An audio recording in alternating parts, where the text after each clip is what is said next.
Good evening, radio fans, and welcome back to another episode of Davey Mac's Tales from the Satellite.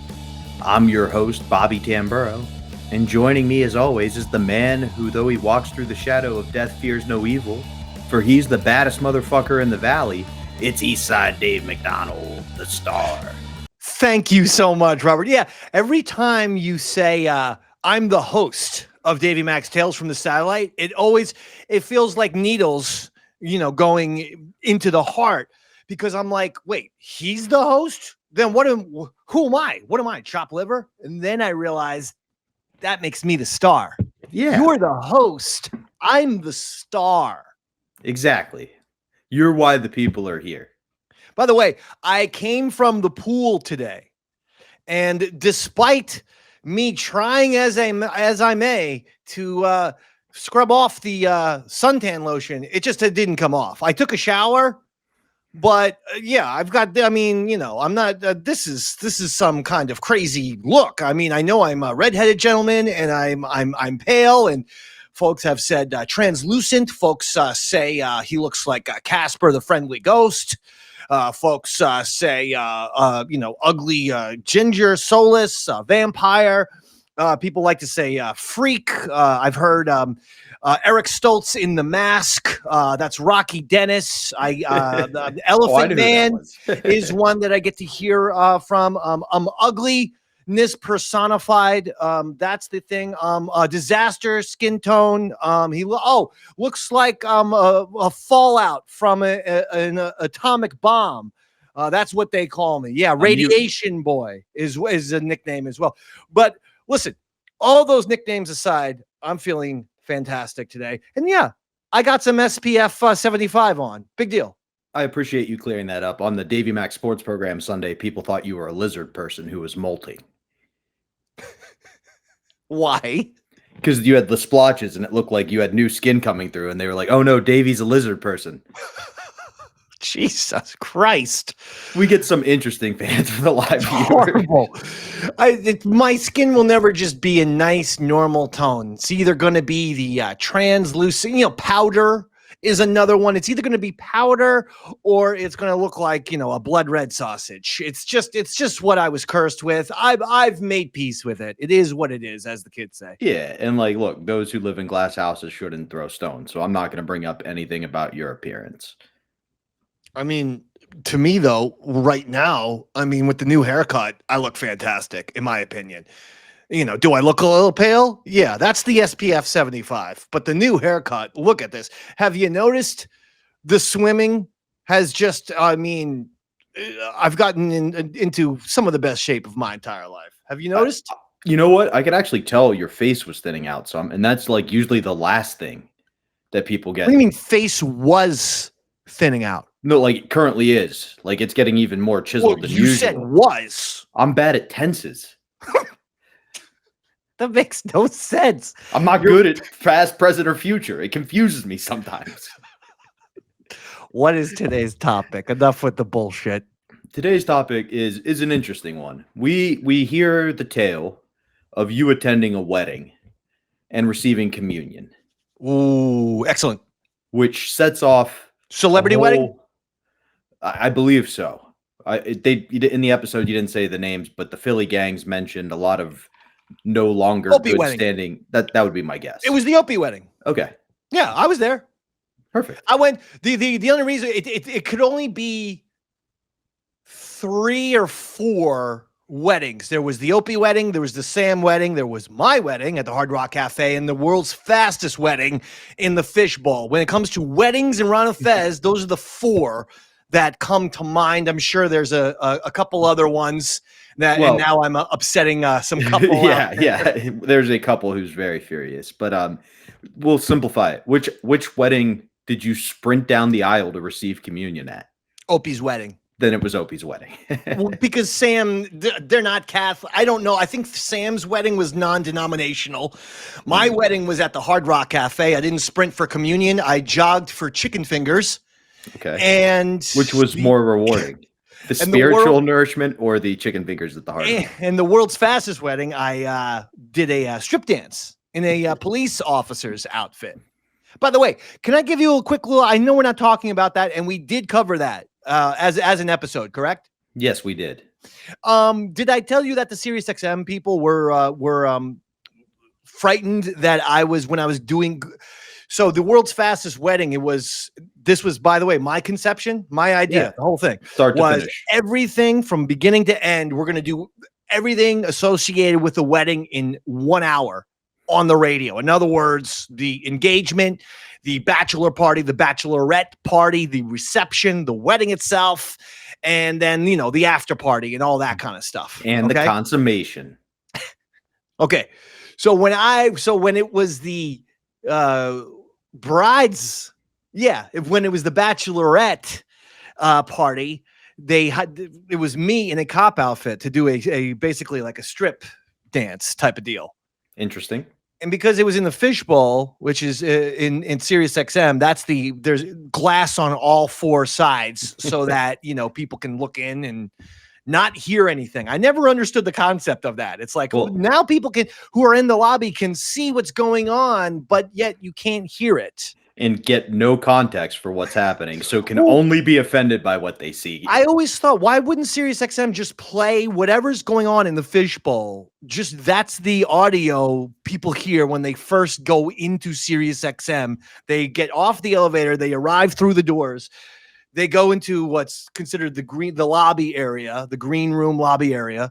Mm-hmm. Why wouldn't they just play whatever's going on in the fishbowl? They just don't do it. They just, it's muted in there. That's simple. That's because that's a good idea, Dave.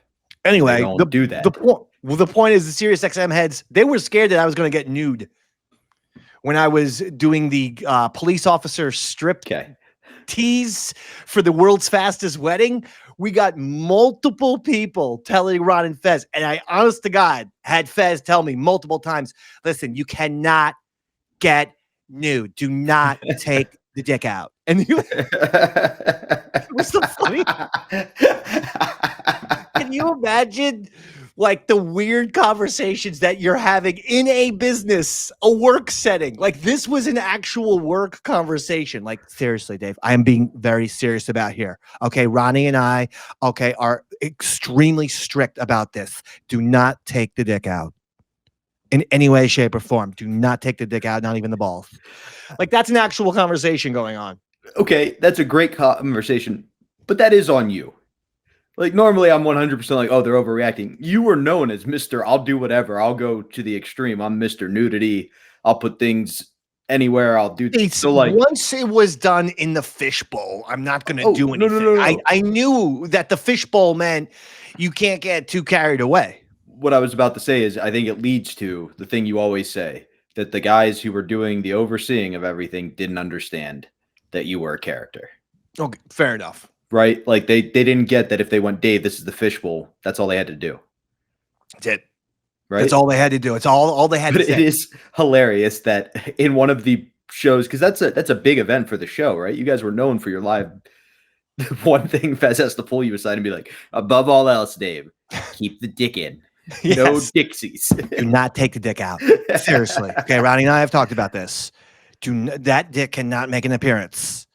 But today's wedding, but this wedding was the Opie wedding, which was in Pennsylvania. Very nice. It was very felt like a movie star type of deal. It was probably the fanciest wedding I've ever gone to, for sure. We learned the church it was at was the one they used from The Sixth Sense.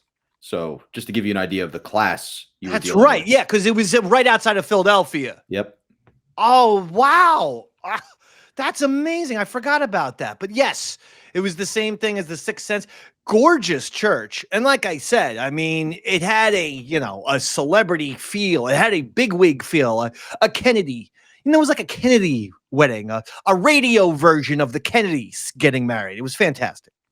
Well, what's hilarious is at this point, the shows were pretty well known between the fans, right? Like you kind of had a shared audience to some extent.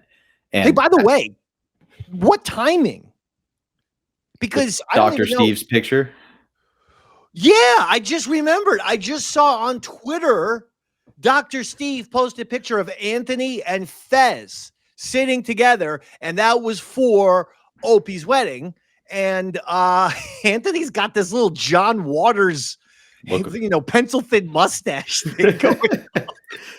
I know we're diverging a little bit. My favorite part of that picture is Keith. No, we're not. That picture is from Opie's wedding. We're talking about Opie's wedding day. Keith the cop commented underneath it, this was about 5 minutes before we all Irish exited to Atlantic City. Because that's what they did, right? A bunch of the guys left early to go gamble. Yeah. Yeah. You're right in Philadelphia. Atlantic AC is, you could be there in 15 minutes. At the Borgata, for crying out loud. It's fantastic. You have to post that picture somewhere in this episode. Absolutely. The Anthony and Fez picture. Maybe we'll just animate it so that you're Fez and I'm Anthony and we're talking the whole time. Oh. No, I'm teasing. We won't do that. That's a lot of work. Yeah. Yeah. It's one of those times where I signed myself up for something and was like, what are you doing here, Bob? Yeah, why? So it is funny to start the show after one of the 4 biggest people on the station got married. What do you guys start talking about? Not the wedding, not any of the shenanigans or anything along those lines. That didn't get paid off. Which is a running theme of the Ron and Fez show. And I think it's hilarious. That is not good. That is very depressing. A running theme is a bet that didn't get paid off. Leading to something great. Okay. I'm doing good at that. Like letting you react. I was going to say, I paid off every bet that I ever did. But this wasn't anything to do with me. This was about Fez and Earl. And you. Because you agreed as well. And it's really none of your fault. It's nobody paying off. Like, the bet was if the Jets won more than 8 games, Earl could punch you and Fez in the face. That can't happen. Like, it just really can't happen. Why? It'll break somebody's jaw. That's what the whole discussion was about. We don't need to recap it all, but Ron's whole point was like, you made this bet because none of you have been in a fight. If you punch somebody in the face, you'll break a jaw, you'll break a nose, like damage will be done. And you can't just say to the radio people, oh, it was a bet. Like that doesn't fly if somebody has a broken jaw. Well, first of all, hold on. How hysterical would it be if it was like, hey, everyone, Fez here, and my jaw's wired because I don't know, a few weeks of wired mouth, wired jaw Fez. I mean, come on, you could see it right now, the memes of wired jaw Fez.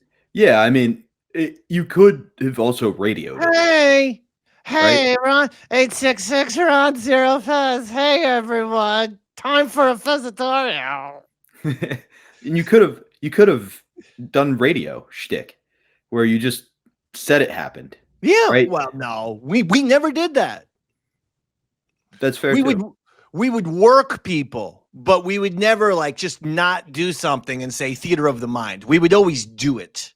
We would always do it. It was that we were in on it, a la professional wrestling. The guys are giving each other body slams for real. There's no way to fake that. But at the same time, they know that they're going to get body slammed, so they've braced. They're preparing for the body it. slam. Yeah, and I guess there's no way to be like brace yourself for a broken jaw. No, but I'll tell you what. I don't know if Earl could have broken someone's jaw. I'm just being honest. He doesn't. For someone who plays a lot of softball, he's not athletic. I mean, I couldn't believe how awful of a basketball player he was.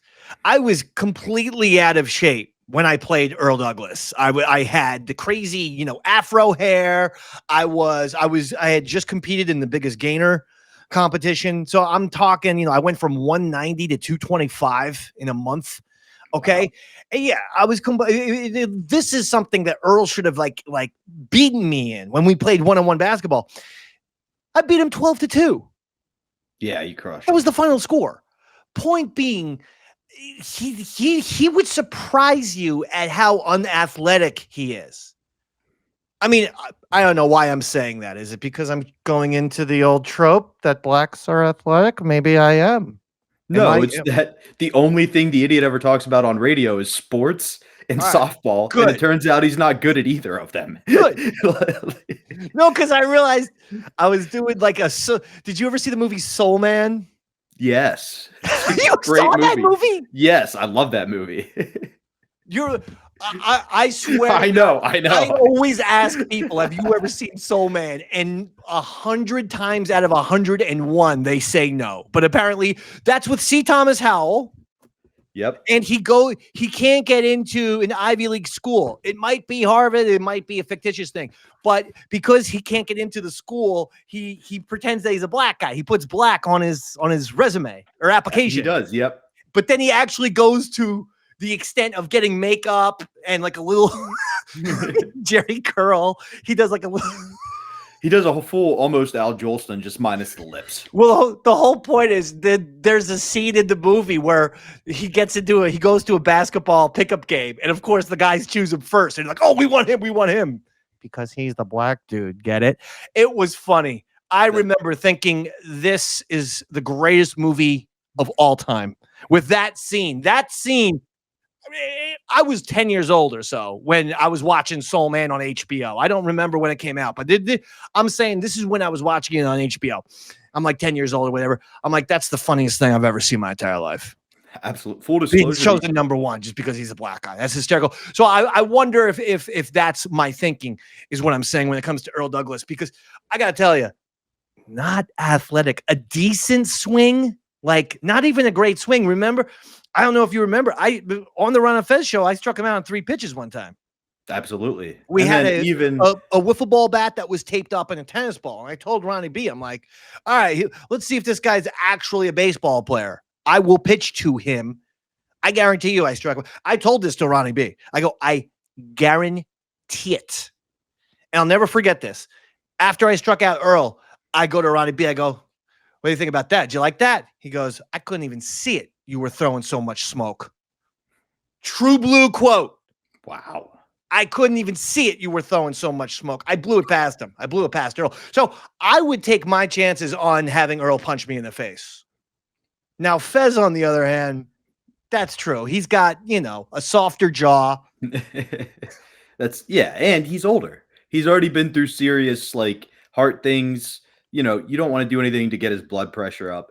I do have to, before we move on, say the only reason I've seen Soul Man is you brought it up previously.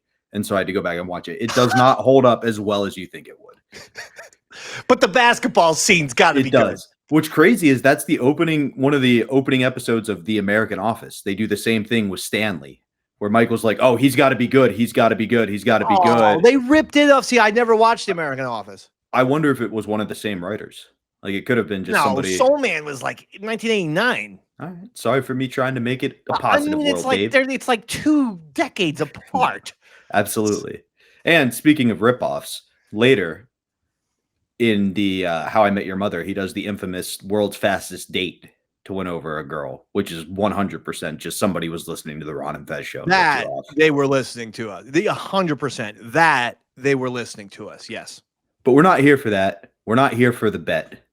And just to summarize the bet, my favorite part is if it was anybody else who should have gotten the benefit, Ron would have made it a thing. But because it was Earl was supposed to get to slap you and Fez, he just moves past it. He moves very quickly past it. So then it gets to the wedding where we learn. I mean, some of this is on Earl. Can he ever come up with an idea for a bet? It's like it was always me and Fez who were coming up with the bet ideas. Always. The best part was Fez says, we have a solution. Dave and I are going to let Earl write on our face for the party tonight. And then Earl goes, I didn't agree to that. And they kind of have a back and forth bickering. And then you are jumping around. So Ron calls you in and you go, I'm willing to get punched in the face. And he goes, why did nobody fucking talk about this? The pre-show meetings are canceled. Well, the thing is, we talked about it. I was willing to get punched in the face. That was the end of the conversation for me. Yeah, you know what? And I'll say this. You would have gotten punched in the face. I would have gotten punched in the face. Yes. Now, before we let the audience listen to some audio so they can hear what happened with the bet, hypothetically. Before we let the audience, before we let them, we're their owners and they're our slaves. We're taking out a whip and we're tying the audience to a tree and giving them 20 lashes because they've been naughty and they tried to escape in the middle of the night. We caught the audience stealing a chicken from one of the houses out there, and so we tied the audience to a tree and gave them then 30 licks, or like we found the audience with a book trying to educate itself and trying to teach the other audience members how to read. So we tied it to a tree and gave it 50 lashes. Like we own the audience. While I agree, it might have been a disrespectful way. I should have rephrased it. I don't like that. That's where your mind went right away. Like you had two very vividly detailed examples in your back pocket. While we play some wonderful audio for the audience. Before we play some lovely audio. Before we play. My question was this. Let's say you did play it out and you got punched in the face by Earl and he broke your jaw. What would the conversation have been like when you got home? Well, I didn't think this one through. Guess no cunnilingus for the foreseeable future. That's pretty good. But when you had a event, because you were always, yes, whatever needed to go, you never took the time. And this is one of the things I admire the most about you, to think about how this is going to affect me later. It was just always in the moment. Correct. Were there ramifications post? Like, how do you deal with, this is my job, this is what I do, versus this is somebody I love? I've had this conversation with many, many people throughout my entire life. I just try to tell them, don't listen. Okay. It's more than it's going to upset you. That seems to be a good motto. Yeah. So just don't listen. Like, the discipline's on you. It's not on me. This is what I do. This is who I am. I don't watch you do your job. Yeah. So like, don't listen. That's it. Like, you're a comedian, correct, Robert? Yes. Have you performed stand-up comedy for your parents? Yes, I have. Did you change any of the material? No. Wow. But to be fair, I had a conversation with the person ahead of time and was like, hey, it was my mom. I'll tell the story. We were in Montreal. She was there for a conference. I was able to help her around the city and get some guest spots at Yuck Yucks. It was a new talent night. As an American, they don't necessarily treat you with the most open arms. So I kind of like had to go over and be like, hey, I'm swinging for the fences. Wait, hold on. As an American comedian? Yeah. No. As an American comedian. Because it's like their new talent night. You've traveled there. Like, it's a click. It would happen anywhere. It wasn't a Canadian versus American. But like, I had to be like, hey, I'm going to send a message. So I'm going to apologize in advance. If you want to go home, that's cool. I'll meet you at the hotel. You know what I mean? Like, and then I just came out and swung for the fences. But they also know that's what I do. They know my inner, you know what I mean? So they kind of respect it. Not me. I'm like, I pretend like I'm in the CIA. I'm doing, how'd the show go? What happened? I don't know. Nothing really. It was, everything was fine. It was very nebulous. It was very vague. Show went great. It was very vague today. Anyway, now, that's a good, because then I have to deal with the other side, which is like the trying to be supportive. Like, I thought it was great when you called that guy a Canadian cocksesser, and you're like, you don't have to do that. Yeah, no, please don't repeat my stuff back to me. Yeah, that's really awkward. But you shouldn't have your parents listen to your material. But as the audience, I think you guys will enjoy listening to this summarization of the bet, and we'll be right back. Peter, you're on Run of Fez. Hey, boys. Yeah. With yesterday's Jets win, doesn't I'll get to punch Dave in the face today? Well, here's the problem with that, and I wish you wouldn't have called, Peter, because, as usual, my boys have made a bet that they cannot back up. Yeah, apparently, we're not allowed to get hit in the face around here. Well, no one's stopping you. It's just that you will break a cheekbone. Right. Or else Earl will give a fucking half-ass sissy swing, and it's just going to annoy everybody. So what we decided is Earl can still mess up my face. He's going to write "Go Jets" on my forehead to wear at the ronfez.net Christmas party. So instead of the big exciting punch in the face, we're going to write on each other's faces. I wanted to wind up. I was ready to wind up and let it go. Let him have it. Bet's a bet. Did you guys discuss this before the show today? I thought we did, but if you want to hit me in the face. How's that work for us, Fez? Do you get your cheekbone broken? It doesn't work at all. That's why I thought we came up with this nice compromise. But I'm always one to honor the bet. I've always honored my ends of the bets. You have? I remember when you quit. You were supposed to quit and leave the show. What about the summer of Earl? Well, those were extenuating circumstances.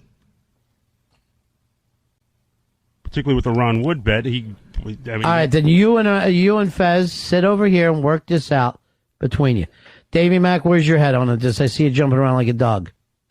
I mean, I'm still willing to take a punch, at least a punch in the ear. All right, so none of this got talked about before the show today. It all got talked about. And yet nobody's with you on this? No. Nope. No one. Not a soul with me. It all got talked about. Here's Brian. Brian, you're on Run of Fez. Hey, Ron, can you send Earl out to take me pictures? His joy is just making me sick right now. We need to bring him back down to earth a little bit here. He is joyful, and he's got every right to be. His Jets are kicking ass, and his bet came through. And he did it in 11 weeks. Basically, he was saying an 8-8 season. And he's got here at game 11. Very, very shocking. Here's RC. RC, you're on the Ron and Fez show.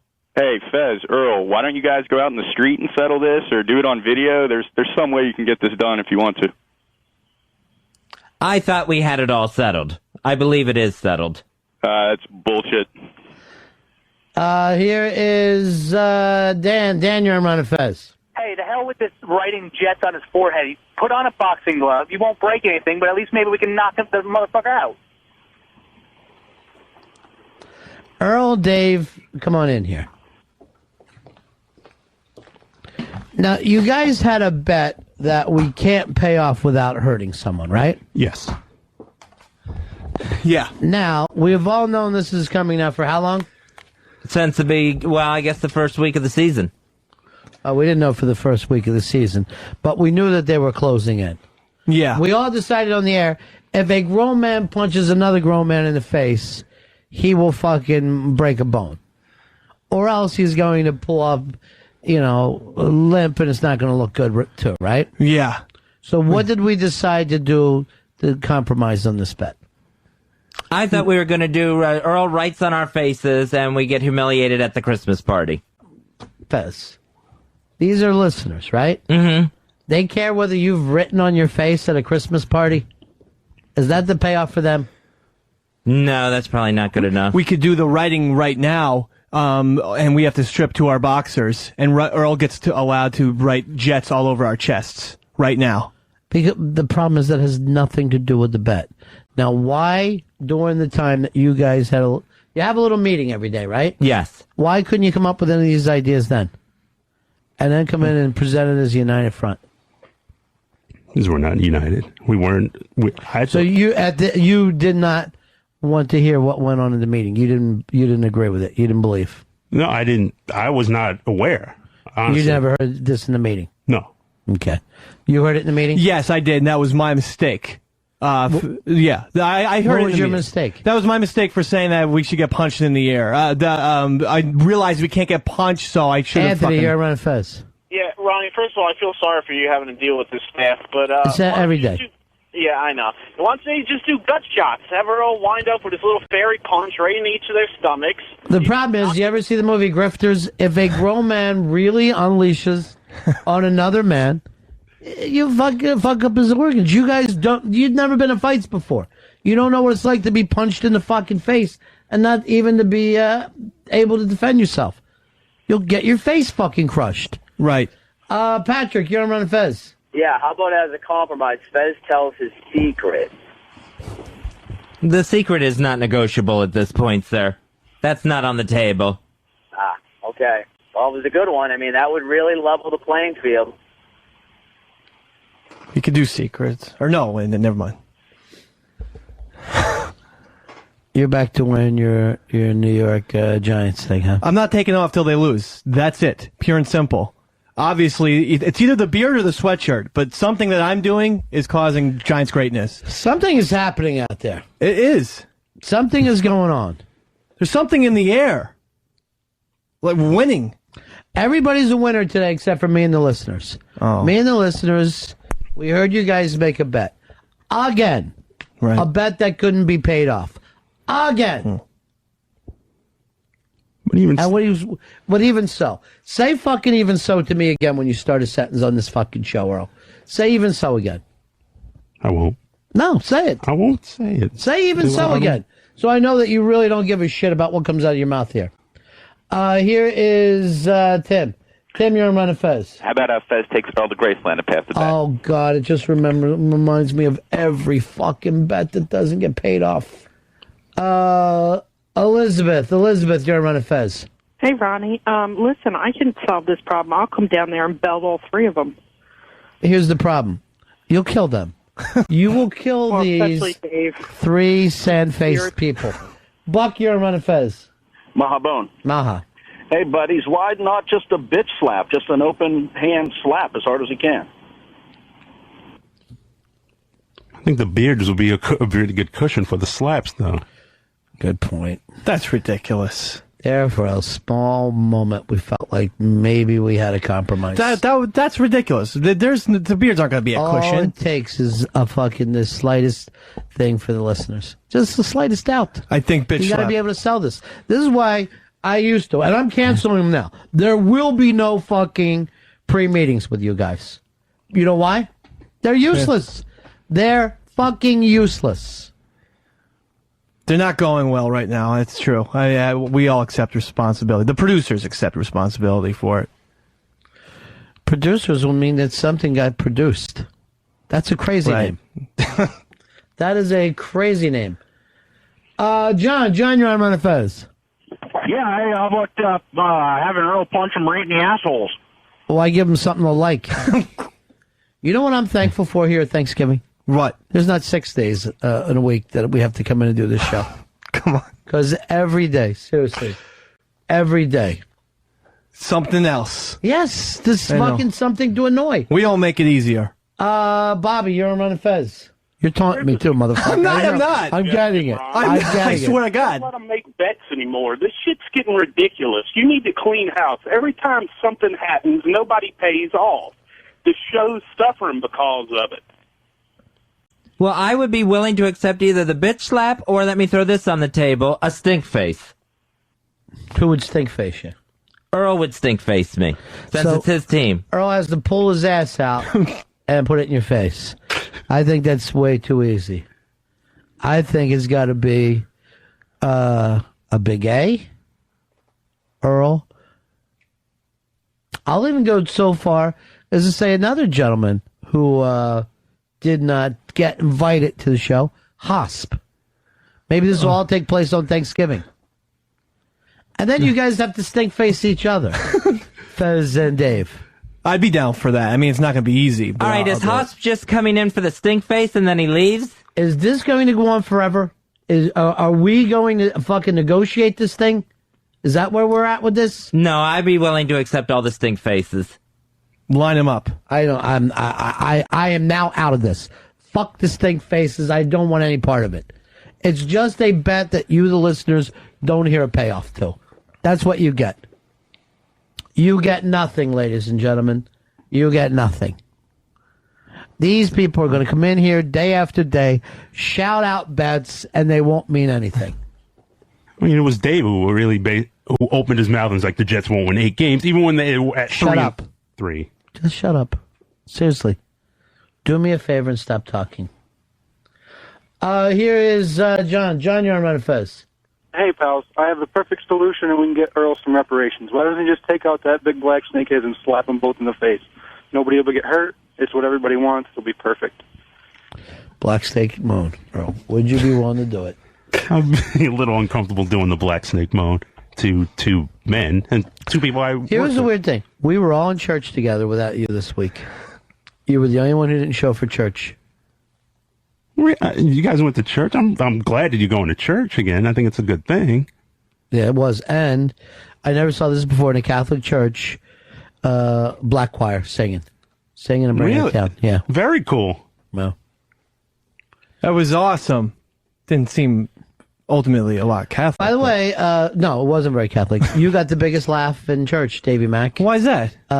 Your what's now being called Race to the Communion. Your full run. It was making the bride and groom laugh and laugh hard, and discussed it with me on 2 separate occasions. Sorry. I was confused because there wasn't people going up from our section to get the communion. Well, here's the thing. When's the last time that you did a communion? Oh, Mr. B, not for, well, last Christmas, but it wasn't. Have you done a confession between now and then? No. What is it about the new Catholics? You think it's okay to take a communion when you haven't done a prior confession? Well, I mean, I do confessions to God personally, like I do. That's not the church, though. But I do. Then take a cracker at your house and say I'm doing communion. To me, what you did, the way I was raised, mortal sin. No. Mortal sin. Oh. We used to have to, and I know they've really changed this a lot, but it's really fucking hard when you have these things embedded when you were a kid. Right. But you had to have the confession like the day before the communion and go in there and take care of it on a nice clean slate. I always thought you could just have communion. You have to confess too? Are you Catholic? Yeah, I'm Catholic, yeah. Yes, of course you have to confess. I didn't know that. You cannot take the Lord into your body being a vessel of sin. Oh, man. You've got to clean it out. But wouldn't Jesus basically clean you out? I mean, that's the way I look at it, is that the All right, here's what you have to understand. It's not the Church of Dave. If you had your own things, you could do it any way you want. Yeah. Now, my mother is saying, no, we do it differently. You don't have to go everywhere. I go, I can't help it. You know, when I did my first communion, I got the rules. How could the eternal rules change? That's what I don't understand about the Catholics anymore. The eternal rules just change all the time. But then you'd be at confession every single time you had to get a Eucharist. Yes, you would do a confession every week. That's what we had to do when we were kids. I mean, even in grammar school, we did confessions, but we did 2 confessions a year. It was like a field trip where we would walk from the grade school 2 blocks to the church and do insane. confessions. That's just craziness to me. But that's how we would do it. I never knew this I feel like I'm one of the old Latin ladies now who used to bitch every time they heard English. I never knew this rule. And also, if I'm saying act of contritions a lot, almost every day, then, I mean, God, I think, has pretty much forgiven me. It's not up to you. That's what I'm trying to say. You're not a member of the Church's Dave. If that works for you, yes, that's okay. But that doesn't necessarily make you Catholic. But what do you think is more important, confessing your sins or having Jesus in you? So I think God would oversee, he wouldn't care about confession as long as Jesus was in you. Look, I'm digging where you're coming from 100%, but that you're in somebody else's ceremony. You're in the Catholic Church now. So it's like you saying, I think it's more important to drive careful and not drive drunk, but you have to follow the laws of the state, right? Yeah. There are rules and laws to the church, which they seem to have just thrown out like they was like last year's fucking... It just doesn't matter to them anymore. Here's Joseph. You're on Run Fez. Hey, guys. Yeah. Yeah, I just wanted to agree with you, Ron. I grew up Catholic, and when I was in church, we had a priest that was his biggest pet peeve, too, and he told us that nuns would go to go to confession right before church and try to stay in constant prayer just so they would be without sin whenever they got communion. Yeah, that's the way it used to be.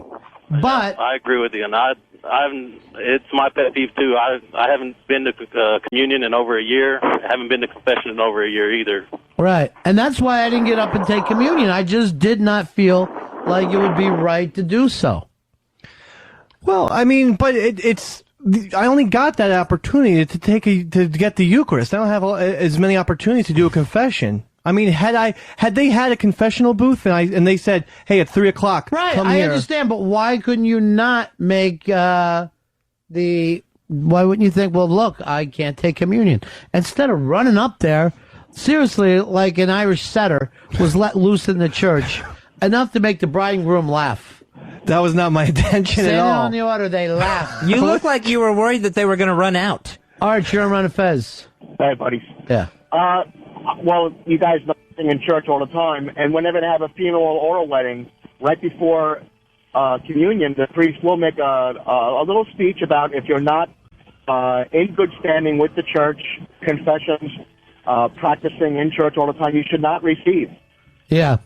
It never happened. Because here's what happens a lot of times at a wedding, too. You'll see a Baptist get up and try to go up there and take it. And they're like, oh, everyone's going, let's do it. I want to go along. And they do not have the right to do that. It's a mortal sin. It's a mortal sin. I had no idea about this, though. No one, they didn't instruct You went to Catholic school until you were a senior in high school. I swear to Jesus, they never told us this rule. I swear. That sounds like another sin. It's not impossible. They never told us this rule. I would be at I wouldn't have gone. Well, you owe them a confession. I'll give them a confession. Now, Arch, you're still you still go to church? Oh, yeah, I just sang a funeral this morning for somebody, and I'm singing every week in the church. Yeah. This is the weirdest thing for me. Now, I'm pretty evident about how I feel about organized religion. They drive me crazy. They get involved in stuff, and yet I sat in that church, and I haven't been in church in a long time, and there's still a pool there. There is still a pool where I think to myself, there was something empty in my life. Wouldn't it be great if this was the experience that could fulfill that? You know what I mean? Yeah, I totally hear. I mean, after that. And yet I still don't feel completely okay. Like, once I start to go again, it doesn't feel right to me. And I don't know whether it's just the tradition of it, something that, ties my entire life together would be the nice thing, but there's still a pool there. I think church, I think it should be more like a rock concert than like going to get groceries every Sunday. Like, if you go 3 times a year, which I do, usually a wedding, a Christmas, and an Easter Mass, I genuinely enjoy those masses. Sure, because you're taking communion every single time. Yeah, what a sacrifice. You went 3 times a year when everybody else goes. Yeah. That's not the point. That's why they pack them out.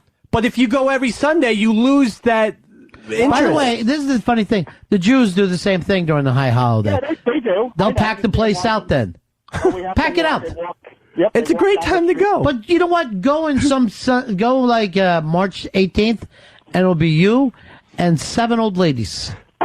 Well, it's not special then. You don't get the pageantry. You don't get the music as much. Right. So you don't want the connection to the church. That's what I'm trying to tell you. You want to go.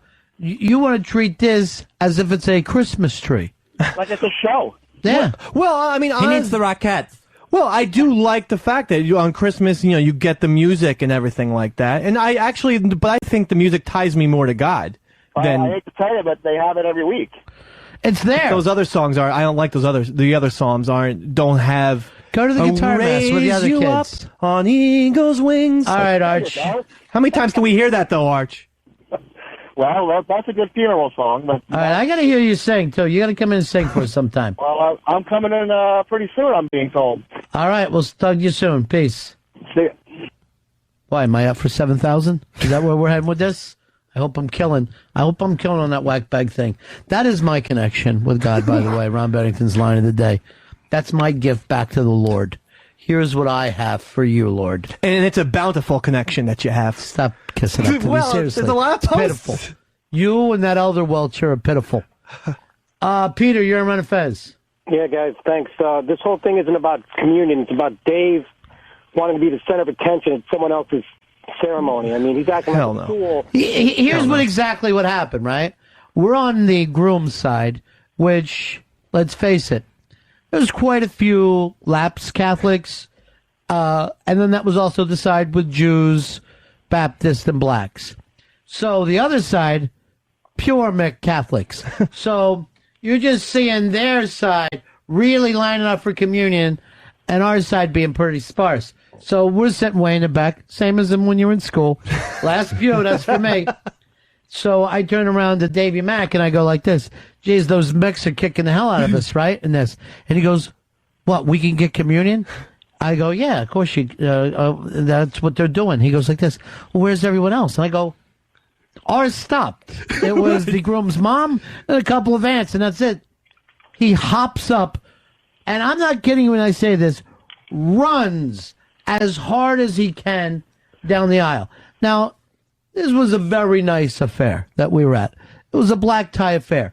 The church, the same exact church from the Sixth Sense. The same church that little kid had to hide from the ghost. From. Oh, you didn't know that? I didn't know that. That's because you came in and out so fast. So Dave runs down, chomps, I believe, took off the tip of the priest's thumb, and goes running back down, making the bride and groom left. Now, I'm not going to give all the details of this. I consider myself in a cone of silence right now. But for all of us, I thought it was remarkable, and I was very thankful to be invited to this affair. Why couldn't we just handle ourselves like normal people? Well, okay, first of all, I wanted the Eucharist. Second of all, I was embarrassed because everyone had stopped going, so I felt bad for that priest who had like 5 or 6 minutes of... He's standing there giving no Eucharists out, and so I thought, like, I have to get to him quickly because he hasn't had anyone, and I actually did the running to not get attention. I thought, think about it, if there's... Did you hear everyone laugh? No one runs in church. But think about it like this. There was no one in front of me, so if I just strolled down real slowly, then that's all eyes on me. Colonel, you're on Run of Fez. Hey, buddy. Yeah. My son is doing his first reconciliation this year, and my daughter did it 2 years ago. It is still a mortal sin to receive communion without first going to confession. Yes. So that stupid redheaded fucker's going to burn in hell for all eternity. How you like me now, Dave?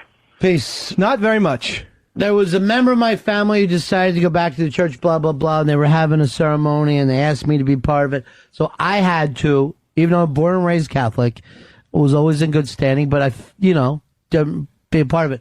I had to go back, get involved, re-talk to people, go back through everything, just so I could get communion on this one occasion.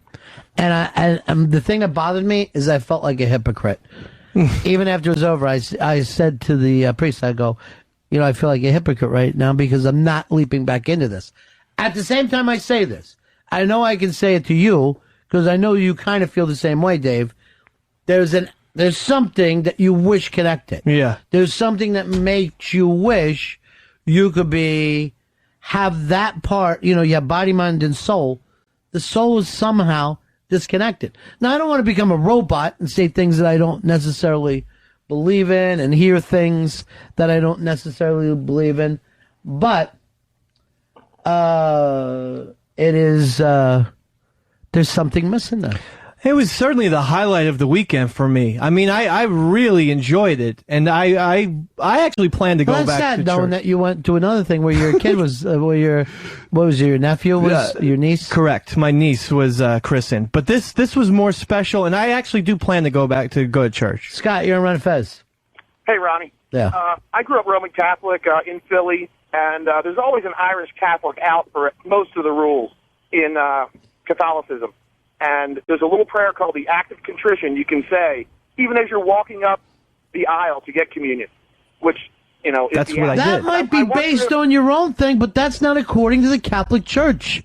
Yeah, the Irish Catholics in Philly. I was just wondering if Dave knew the little prayer. Of course I do. I can give you, oh my God, I am sorry for my sins. In choosing to sin and failing to do good, I have sinned against you and your church. I firmly intend, with the help of your son, to make up for my sins and to love as I should. If you say that earnestly and say, look, I truly try. While you're running up the aisle. No, it has to be said with a priest. This is something that has to take place at confession.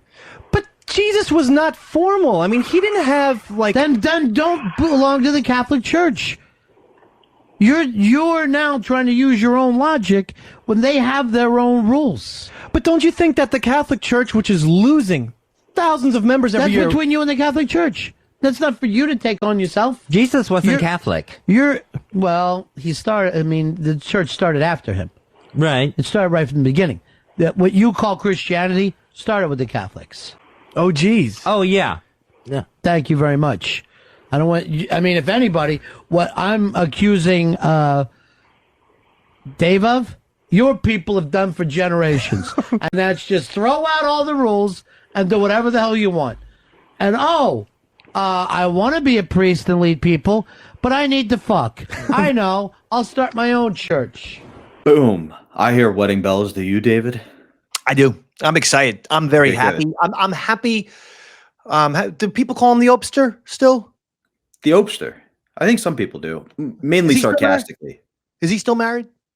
I believe he is. Although that's infamous picture, E-Rock quote tweeted and said, "Lovely picture. Shame it didn't work out for them." Now, I think he meant Fez and Anthony. He's But going it for could jokes. just could be him taking a shot at Opie. Who knows? I think it's implying that Fez and Anthony look like a gay couple that had just gotten married. I think that's what he was going for, and that's actually kind of comical for a change. Good job. For 1.5 points for Eric Nagel. Yeah, I think, and I'm happy I was able to present that to you in a way that got him those points. Give yourself 2,000 points for presenting the joke. In a way. 1.5 to E-Rock for creating it. Amazing. Love it. Now, what I found, sometimes I find things kind of under the radar. And for me, now that I know this is Opie's wedding for certain, this is one of the most comical things. Ron starts the discussion by going, "We were all in church without you, Earl." Which means Earl did not go to Opie's wedding. I don't recall him getting invited. and I know you're going to say, Davey Mack, that can't be true. How would you get invited? By this point, Davey Mack was a star. Yeah. I think this is like 08, correct? You already had a kid. I've had a child, so it You've definitely had a was child. by 08. Okay, so it was 08. So you're a rock star. Yeah, so I think that by 2008, forget it. I'm already one of the most popular people on the channel. That's just certified. So I believe arguably his most effective on-air producer. 100%. Yeah, that's true. I was I'm not sure that every O&A producer got invited. I know the Sam Roberts did. I know Eric Nagel did. Both trying to deservedly. think. Yeah, but I'm not sure if all of them did. And Earl Douglas, I'm pretty sure he did not get invited. I don't believe he did. Is it because he would have asked for not a +1, but a +2? Oh, is this the origin story of the plus? No, Eddie Trunk was the origin, but I was just wondering if right. Opie was like, "I'm not dealing with this headache." You know what? I think there's a correlation there. I do. Sense, right? Yeah, the Earl Douglas +2 scandal, which was one of the funniest things of all time. He got invited somewhere and Eddie Trunk's wedding. Yeah, Eddie Trunk's wedding, and he asked for a +2. He asked one of the coworkers from the station who did not get invited to her coworker Eddie Trunk's wedding if she wanted to go to the wedding. Like, if Eddie wanted her there, he would have invited her. But Earl was like, "Let me do the right thing." So she said, "My boyfriend doesn't feel comfortable if I go to the wedding with you." To which Earl responded, "I'll ask Eddie if I can bring you both." That is one of the most pathetic things any man has ever done, ever. Like any adult heterosexual man, that is right. That's in the running for amongst the saddest things any dude could do. I've done some real sad shit in my life for women, Dave. And even I go, that's too low for me. Yeah. It's like, I'll tell you, ladies, you're something else in the 21st century, ladies. I mean, good for her. She asked. I know. I'm just saying. And now you might look at that as a normal human being, David, and go, that was her cop out. No, anyway. That's the funnier thought, is that she probably didn't want to go with Earl, so she said that, in which case I give Earl credit. Because, like, in a weird Larry David Curb Your Enthusiasm way, rather than allowing her to use that as an excuse, he's just like doubled down and he's like, "Well, I'll bring him too." Come on. I'm so intent on bringing you to the wedding that I will bring your boyfriend with us. That's kind of hysterical. I mean, they make that special chair in the hotel room for a reason. Earl Douglas. So no Earl at the wedding. Now, according to how Ron paints the picture, Dave got, quote, the biggest laugh of the wedding. And you completely unaware with what happened. Did you in the moment realize you screwed up? No. No. And did that I had gone back and listened to this as I'm trying to do for the Tales for the Satellite episodes, but I must confess, We hear you. We're trying. but I must confess I either wasn't paying attention or I was getting ice, as I'm apt to do when I'm listening. I like to have beverages because I don't remember. Oh, I thought you just had some non-enjoyables in the neighborhood, so you were like, "Let me get ice." This is a nice redneck residence. I don't think they belong. Yes, I got some ice for the Gonzalez family down the corner there. No. What did I do? Was it something? So basically, the way a wedding works is it's divided in half. You were on Opie's side. Opie's side filled through communion fast because not a lot of people went up. You went, "Where's our line?" Ron goes, "Oh, it's done." So you, not wanting the priest on that side to wait, sprinted down the aisle. Yeah. And then got your communion. Communion. Yeah, I got my communion. Yeah. It was kind of like I was like by myself. It was weird. It was like I was the only one in church at that point. I had mistimed it. And all of the people were pretty much done with communion. And then all of a sudden I had to go up sprinting. And I was paranoid that if I didn't get up there quickly, the priest was going to go. And I would have missed my chance, my opportunity at tap him on the shoulder. Celebrity Excuse wedding. me, sir. Father. Well, you have to understand, this isn't just communion. This is celebrity wedding communion. Okay.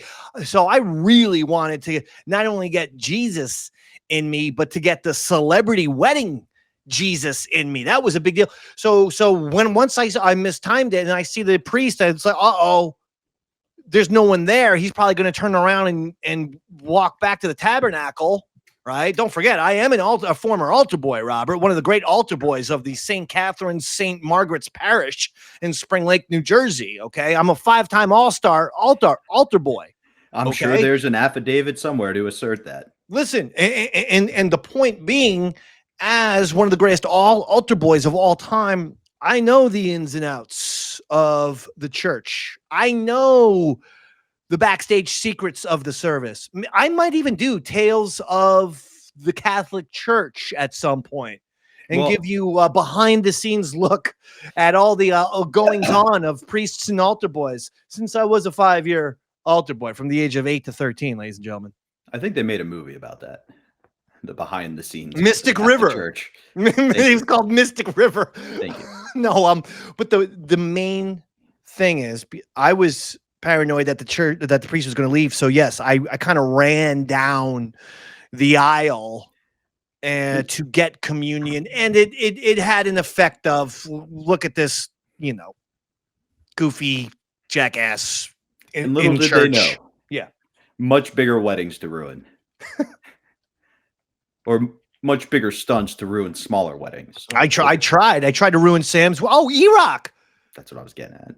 Yeah. Oh man. Wonder why he's. We should play that. Can we play that clip? We should do a whole episode about that. You think that's episode worthy? Because I'm not sure. We'll play the clip, and then if it's episode worthy, we'll make it episode worthy. Well, because you want to get a little bit of Davey Mack at weddings, because this is how I act at all weddings. And yeah, the Eric Nagel wedding, I was asked to say a few words or this or that, and yeah, I took the microphone and then went into a Guns N' Roses song, and I didn't care who's watching. Well, I think we'll play that when we go to the next audio break for the excellent. Fans. This isn't so much. What the discussion that follows isn't so much about the wedding itself. It kind of gets into everybody's stance on religion a little bit. Interesting. Which is a unique path, because we obviously know to some extent the different stances of the members of the show. And we hear it right away where Earl isn't involved at all. We know his religion's silly. He thinks people in dinosaurs were walking around at the same time. He's a Orthodox Christian, I guess is what they call that, or something. When yes, he thinks the Earth is 6,000 years old. He's one of those type of people. Yeah, I don't know what they call it. When I grew up, we just called it wrong. Then I mean, it's close to like Mormon. If he just had like spaceships, He's practically a Mormon, but yeah, he believes he does wear the same clothes at all times. He does. He doesn't drink. Yeah. He's kind of a black Mormon, isn't he? Really? He just doesn't think Jesus came to America. They're gonna make a Broadway play about Earl Douglas. Earl Douglas, Black of Mormon. It's just him doing Eddie Murphy in Coming to America, going to Utah. But anyway, we can write that play later. Then we learn Chris Stanley, who goes, I didn't even know that. He's kind of out right away. He pretends to be a Catholic, but almost laughs at his lack of knowledge. Right? Like that's a lot of times there are bits. Guy. Yeah. There are bits where it's like, Chris, can you say the Our Father, or the Hail Mary? Just to see how much he doesn't know, which is funny. Fez is a Lutheran. He's kind of out. You on the show claim to be a Catholic. What do you mean claim? I'm baptized. I'm confirmed. Ron tries to point out what the discussion becomes is a lot of Ron pointing out maybe perhaps you don't follow all the traditions of the Catholic Church. You arguing for some leeway, which is funny because you kind of support the Catholic Church more. Ron kind of condemns organized religion, but he's the one being like, no, if you're going to play by the rules, you got to play by the rules. And you're like, no, I kind of make up my own rules where we go. Well, the Catholic Church does allow for a certain amount of dissent. You do not get excommunicated automatically if you have a certain amount of dissent with the Catholic Church. That's actually in the dogma, where a certain amount of dissent is allowed. Now, the dissent can't be, I think Jesus was actually Satan. I think Jesus was the devil. Like, yeah, that's not the dissent that they will tolerate. You see what I'm saying? I do know what you're saying. I was raised Catholic. I still go to mass sometimes. I don't claim to be a real Catholic because I don't believe in all the rules. And, but I still follow a lot of the traditions. I kind of like the dogma. It helps me connect to God in a way. But you just said you don't like it. No, there are certain things about the church I don't agree with. Like you just said you don't like following all the rules. Then you say you like dogma. Which is it? I like the dogma of the church. So like the tradition of the mass, the burning of the incense. Yeah, I know you were an altar boy. That's cute. I was an MC. That means I had a very personal relationship with the priest. Okay, Dave. I got to turn the pages for him and shake the incense and shit. First of all, I did all of the incense. Secondly, did you ever go to communion, right? When people are online at the communion, did you help out the priest? Were you online with a little, basically it's like a gold disc with a handle and you sit there. Yeah. You sit to the side, basically between the priest and the recipient of the communion in case it ever drops. And by the way, one time, a communion dropped. An old lady went to do the old tongue gimmick. Hey, have that tongue. And then the priest did, and it dropped down. And I was right there. Boom. Got it.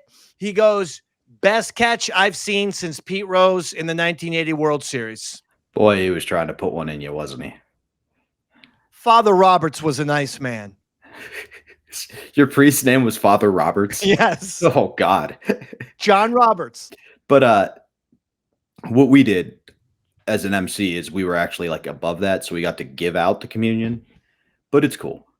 Want to hear a funny story that has nothing to do with this episode real quick? That does have something to do with incense? If it's under 25 seconds. Absolutely. Our church got raided by the DEA because we were importing incense and they thought it was weed. Like they were getting all these sealed bags of incense. Yeah. That just shows you how stupid the government is. It really does. But this is about, so Ron says you couldn't get communion because you didn't do confession beforehand, which is arguably an old tradition of Catholic, but it kind of shows. Like I know I said this on the episode. I do acts of contrition all the time, regularly, because I'm such a bad person. Or I mean, I think I'm a good person, but I make so many bad decisions while being a good person. So I am constantly saying, oh my God, I am sorry for my sins and choosing to sin and failing to do good. I have sinned against you and your church. I firmly intend with the help of your son to make up for my sins and to love as I should. Amen. And that's the act of contrition. And that's kind of what we were taught at St. Catherine's, that's sort of like a quick, easy pass version of a confession. So I know we're not here to discuss religion or what the real rules of the Catholic Church No, we are. definitely are. That's the topic today. But I reached out to 3 priests to get a confirmation on this answer. Oh, you did? And yeah. Father Morelli, Father Murphy, and Father Brommer. Excellent. Father Murphy's a Jesuit. He's like a traveling guy. Father Morelli and I served MCs together. Then he continued to become a priest, and I went, Wow. nah, I like pussy. And then Father Brommer was kind of like my mentor when I was going through that program. Okay. Real cool dude. They all said this. You're both right. Prior to Vatican II, you could not get communion without going to confession. But they realized that was pretty difficult for everybody to do. So what they do is in the opening part of the Mass, the priest goes, all right, call to mind your sins. And then you do the, in God, I'm sorry, Jesus, the 3. Oh my God, sorry. I'm sorry for my sins. It's the act of contrition. You don't do the full act of contrition. It's literally just like you repeat after him 3 times and then your sins are cleansed. So you're both right. You could have gotten communion. Ron was right back in the day. But what's interesting is nobody really brings up religion a ton on the air other than Earl when it's about dinosaurs or you when it's about Jesus inventing the chair back. It's never from like an actual perspective. And we kind of until now, which is very interesting. Until now, that's why that's why we chose this. This is kind of a really fun and diverse episode because you get so much in an hour. You get a little chaos and controversy with people being upset at each other and the bet's not getting paid off, and then you get some funniness and some wackiness, some afro, some crossover between O&A and Ron Fez, and then you get into just a straight up existential discussion about religion, which I find to be absolutely fascinating. And I do too, but just because this is a little more contextually deep than the normal stuff, I think we're going to let the audience, we're going to provide the audience with the text, the source material, if you will. Yeah, right now. I mean, what's the point of listening to us when they got audio gold awaiting for them in mere moments? And we're going to hit it right now. You know what you want! You're in the Eric Nagel, Angela Rock Nagel way, baby! Get up! Get up off your seats! Let's go! Come on! Get up! Get up! Everybody get up! Let's throw some cheers! Come on! Come on, let's throw some cheers! Woo! Woo! Throw some cheers, everybody! Come on, burn this fucking place down! Woo! Put that fucking candle right by the goddamn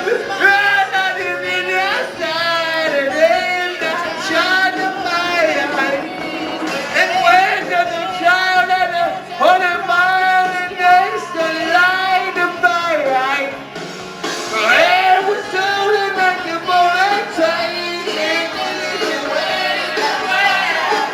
and if I say in the way to the other, and oh, oh, sweet child of mine, this is St. Louis, baby, don't take any motherfucking photo. Oh, sweet child of mine. Come on, you. Let's go, come on. Let's go. Woo! This is E-Rock's sister-in-law now. E-Rock's sister-in-law / sister. Just sister. I'm the one that trained darling, Lord, and if I gave you the morning, don't go back out, though. It's going to buy your life. Every second that the shit is making up all the time today. Come on. Every second, making all the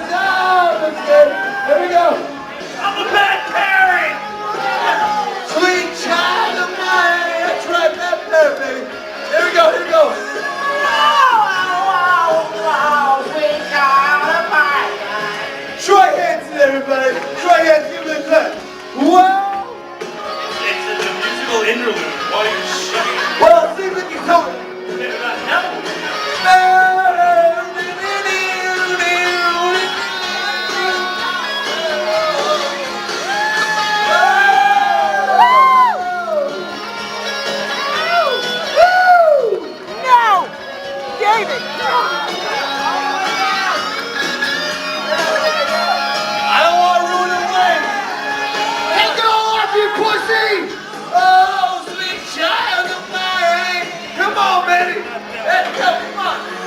Oh, oh, oh, oh, sweet lullaby.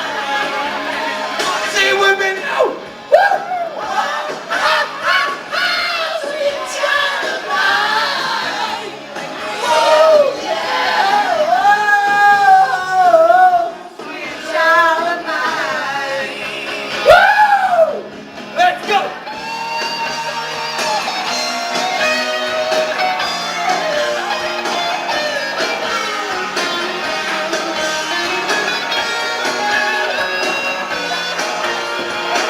Oh shit! I fucking fell. I fell on my head. I just fell on my head. Oh! Hold on! Come on! We're not done yet! James, you're on Run of Fez. Yeah, Ronnie, you were saying something's missing in your life, and maybe being back in church sparked something. Same thing happened to me. I actually went to confession and can receive communion again, but I don't. But I love being in church on Sunday. I love the choir. I love showing my kids the process. The dogma of being at Mass on Sunday feels great, but I don't go to confession and I don't receive communion. See, I feel the same way as you do. Is like, I feel that thing, but I don't feel like I am worthy right now of the communion because I don't follow the rules of the church. I'm not talking about God's rules, but you're in their church. If you have no respect for them and what they do, why are you taking the communion? That's my question to you. Because I think a platform of the Catholic Church is to better yourself. So I think they would allow people who haven't gone to confession. They do not. I'm telling you. It's just that they don't card up there. There's no way to stop you. But if you went to your priest and say, here's my beliefs, he'll go, well, you have to follow the beliefs of the church. This is not about your beliefs. It's about the beliefs of the church. And are you a member in good standing with that church or not? But Mr. B, the church does allow for some amount of dissent. Not everything that, you are allowed. The Catholic Church, it was written in one of their things in like the 60s that you're allowed some kind of dissent and you won't be necessarily excommunicated or be sent to hell. I didn't say that you were excommunicated. No, I'm saying there's rules to the church. You don't follow them. You took communion with a dirty soul. Period. That's it. Your soul's dirty. What can you do about that mortal sin now? You would have to go back to confess. Oh, okay. That's the beauty of being a Catholic. That's you can nice. always go back and get out of things. I mean, mortal sin sounds like that's it. You broke this one rule. You're done. You're burning. But see, a confession is our way of being born again. You're clearing things out. Where you people have to flop on the ground and do it in front of everybody and, you're walking up. We have rules as well. You show up, you spend some time with the priest, he gives you penance, you do that, and boom. As a Scientologist would say, you're clear. Brandon, you're on a Fez. Hey, buddies, how you doing? Good. I grew up Catholic, was baptized, confirmed, and all that stuff there. And my sister had a baby, and I wanted to, she wanted me to be the godfather. But also before that, I got married in a Protestant church. I switched over to be Protestant for my wife and my family, and I was not able to be the godfather because I made an act against the Catholic Church. And I went all the way up to the Archbishop to talk about it, but I respect the rules.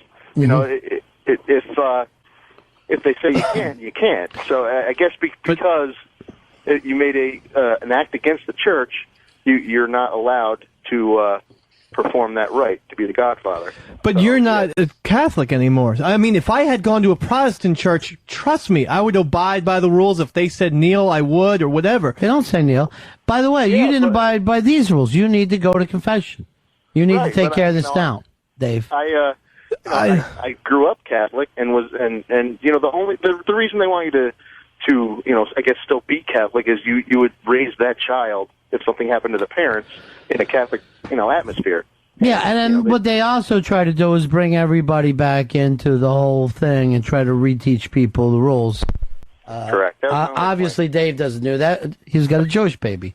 All right, thanks, buddy. Okay. Here is, it's our friend Ray from Philly. How you doing, Ray? Hey, Ronnie B. Good to talk to you, man. You too. Yeah, Dave and my wife were the last ones to go ahead and get their Eucharist. And my wife didn't realize she was going to be involved in a race on the way down. It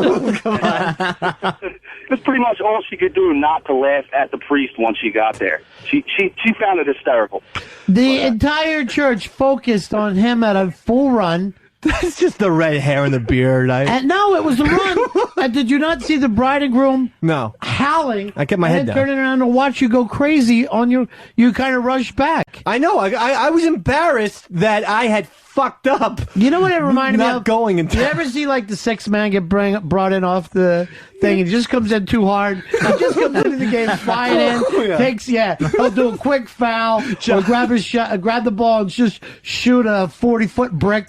That's what it looked like you did. Just too much energy. Yeah. And that was not my intention. Actually, my intention was to avoid humiliation, go as quickly as possible. Mission not accomplished. All right, thanks, Ray. Peace. But that was a difficult line to grasp. I wish they should have had vendors or someone saying, now you're up, you can go grab the Eucharist now. Well, quite frankly, the people who were working as ushers were in over their head. Let's face that from the beginning. There was a lack of understanding about how that should work in the back. Yeah. It was a beautiful affair. Let's just say this, and of course I would never say anything, but when Long Island meets Philly, the rent is very low. It is a low rent situation there.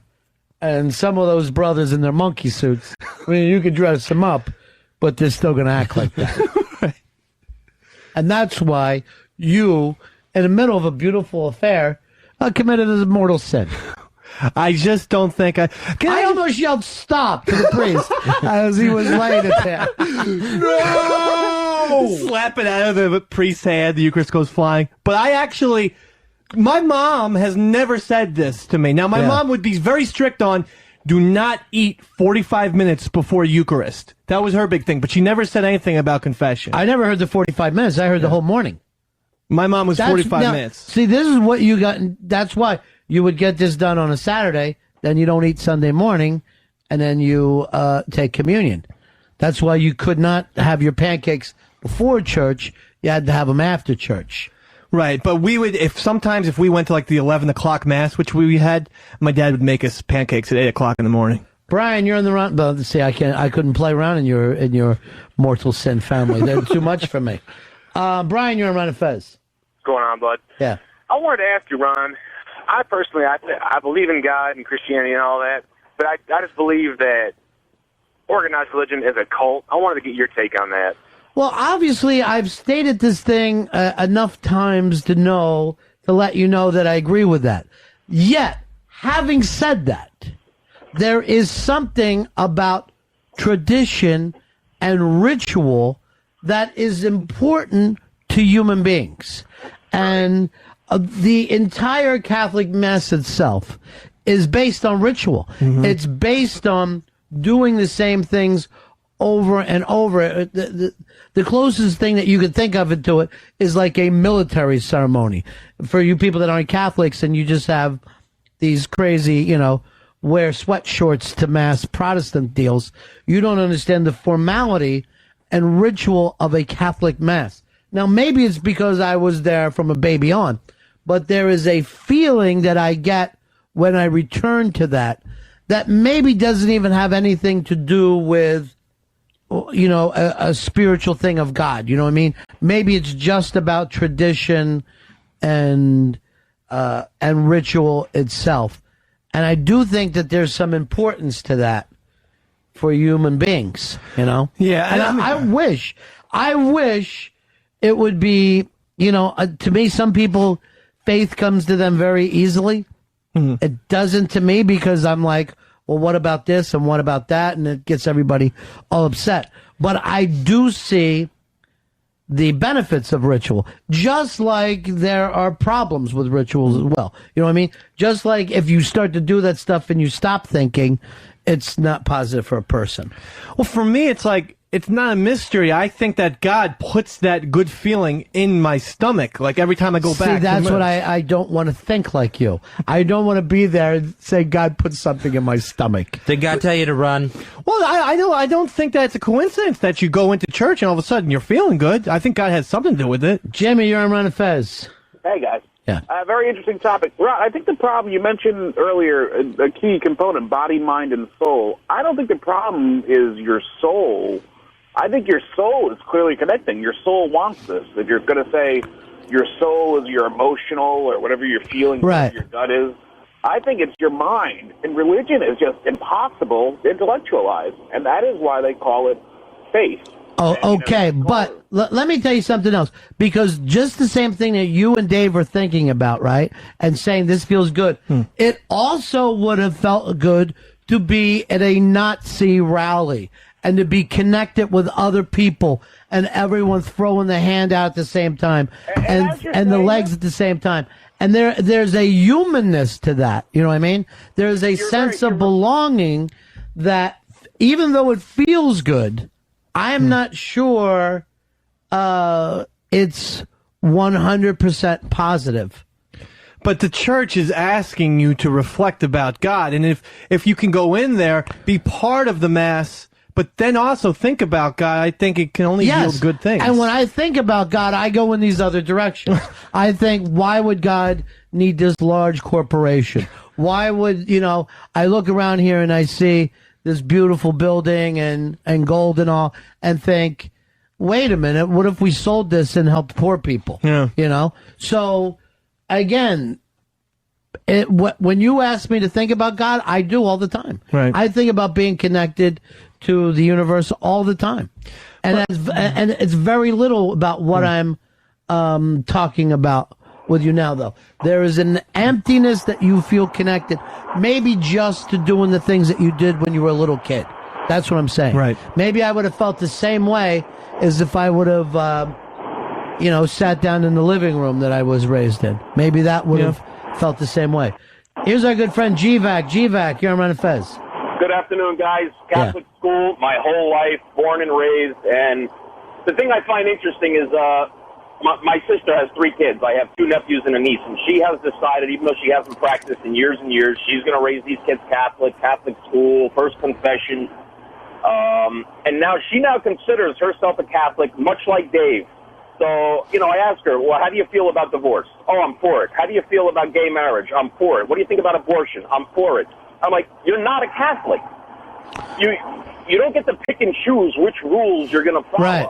You have to follow the whole shebang there. That's not true. They do allow for dissent, G-Vac.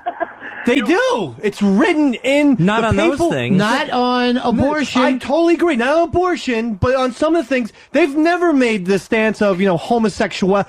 Of course they do. Catholic Church doesn't decry homosexuality in general. Of course they do. You cannot deny the basic tenets of something and say, but I still belong. They did. You're wrong, Dave. Things you used to do be- not look into it. You are not formally a member of the church anymore. You just call yourself Catholic the way I do or GVAC do, the way we'll call ourselves Irish Americans. It's just something that makes you feel connected. Right. But you're not a formal member of the Catholic Church anymore. You would have to go back and do that. But I've done my sacraments. I mean, I don't need to go back and do baptism You're wrong. again. You're supposed to be there every Sunday to be It's a hard. member of the church. I know it's fucking hard. But just same with I can't say I'm in the Marines because every once in a while I like to show up with guns. Mike went out. Well, I understand your point, Mr. B, but I mean, I still think that the church, they do give you some leeway. Not a dogma. Well, I don't know why we're discussing this. All right. They do not. You should go and talk to a priest because you don't get leeway. You do not. The Catholic Church came out against Joe Biden, and they came out against John Kerry. So if you voted for Joe Biden, you're not a Catholic? Yes, that's because that's what the Catholics are telling you. All right, talk to you later, G-Back. All right, have a good one, guys. Peace. John, you're on the Ron and Fez show. Hey, I've been a churchgoer, Roman Catholic all my life, and of the years of boredom that I've been taking when I've been in the church, if you take the smell of the candles, now if you go into a candle shop, you get that same feeling. I really feel that a lot of it's marketed from scholars of years and years of study of how to get your mindset exactly what you felt on Sunday. And the guilt and all that goes together. All right, thank you very much. Eli, you're on the Ron and Fez show. Hey, Ron. Hey, Fez. Ron, really what you were just saying before about rituals reminded me. I'm reading the Power of Myth by Joseph Campbell. I know that you've read that before and talked about it on the show. But he talks about like the importance of rituals, but also religion is more of a metaphor than the church or any of the other religions take it. They take a lot of the points as truth when they should just be taken as metaphors on how to experience your life. Right. Now, I can look at it that way, and you can look at it that way, and Joseph Campbell can look at it that way, but that doesn't mean that you are a good Catholic. You are not. You have to see... Here's the thing about a Catholic ritual. When you take that communion wafer, you are taking the body of Christ into your mouth, not a wafer that you're pretending. When that hits your tongue, it is the body of Christ. It is human flesh in your mouth. That's what they believe. So it's one thing for you and I, Eli, to stand back and go, okay, what they kind of mean. You can do that, but you can't do that and be a member of the church. You have to follow the rules to be a member of the church. You can't go running up there with your shirt tail out, your crazy red beard, panting, and taking that in your sinful mouth and running back down the hall without being laughed at by the other parishioners. Well, I agree with that. I guess my point was like in talking about it, and Dave said that when he got to church, he just feels God enter him, and I think it's more of it's what's with inside of him and what he's experienced throughout the ritual. It's less God being there and him just kind of remembering some of the teachings that he heard that aren't necessarily the truth about what's going on. And you're right, you're not a good Catholic unless you believe that it is the truth. Let's do it this way. When you stand up at a ball game because you're hearing the national anthem and you put your hat over blah, blah, blah, that's not the first time you've ever done that. You are connected to every single time that you do that. And remember, the people who set up these rituals, it's to have the rest of us follow along. And not just follow the rituals, but everything that they mean. So when you are patriotic, the second you say, I'm a patriotic American, and when I see that flag, it means something, blah, blah, blah, you've given up thinking at that point. You're on automatic pilot, and you're just feeling. You're just feeling. And nobody uses more rituals than the military. The entire act of boot camp is breaking down who you used to be and then rebuilding you as somebody new, so that when those rituals come back up, you act exactly the way you're supposed to act. You don't think about it.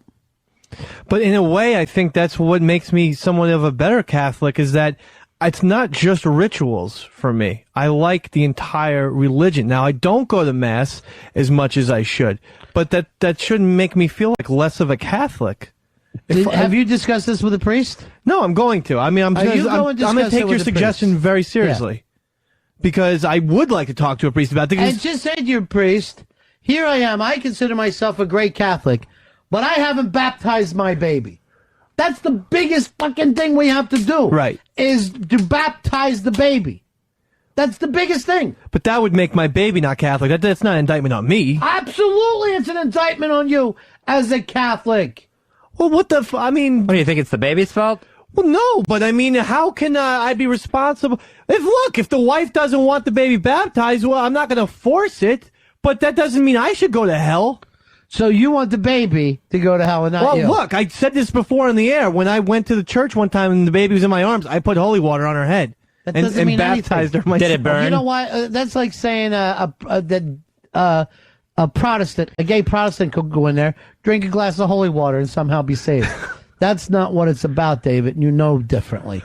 I know, but... right now, you're talking like, not only a child, but a retarded child. Because this has nothing to do with how you feel. We're saying, are you following the rules? And you are not.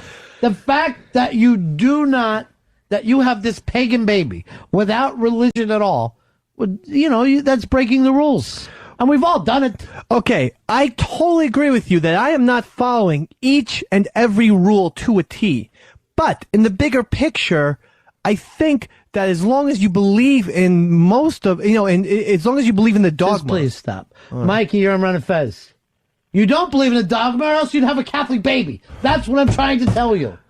You can't get any more important than that. You crazy bastard. You ought to put you know what you ought to do? Join the Mansons. Put a big Nazi thing on your head. They are not, join the Mansons. They're not Christ-like. Well, he was. He was the Son of Man. Here's Michelle. Michelle, you're on Run and Fez. Dave, you could rationalize anything. When you make a choice to go to church, you make a choice to follow the rules of that church. Right. It's not up for debate. You make the choice. You do what is prescribed by the church. Or else you join one of those churches, those Unitarian or whatever they are, where you can do whatever you want and show up for church. They have those churches, but they're not Catholic churches.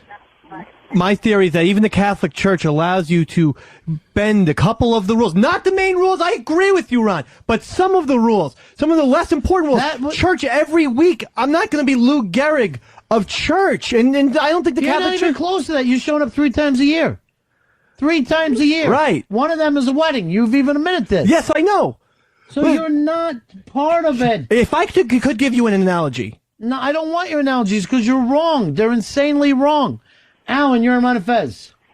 Hey, first time I went to Catholic Mass, Marine Corps boot camp, Paris Island, and all my friends wanted me to go because they had a lot longer service. We had more free time, but when they called for communion, I tried to get out, and they wasn't having it. My friends, they was stopping me. I said, well, sure, this is church. I can go. And they said, no, you can't go. And that's all I got. Love you guys.